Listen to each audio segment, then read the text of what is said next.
वर्षा कारण रास्ता कड़े बसी किसी लोकंक उपरे एक बोलेरो चढ़ी जिबारु घटनास्थल रे जनकर मृत्यु होइथिले भी अल्पके बर्ती जाइछंती 10 जन। एपरी एक अभावनीय घटना घटी ढेंकानाल जिला परजंग थाना 53 नंबर जातीय राजपथर पितिरी गाँ निकटरे।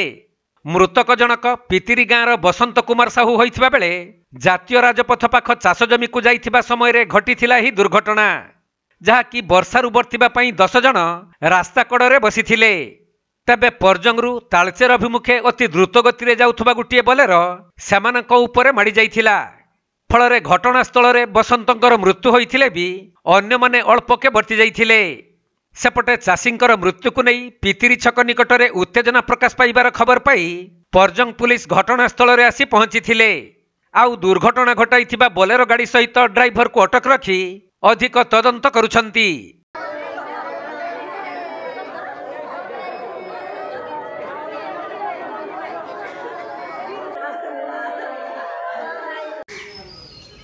ढेंकानाल जिल्लारू असीम अमिताभ शतपथी रिपोर्ट, कोणार्क लाइव।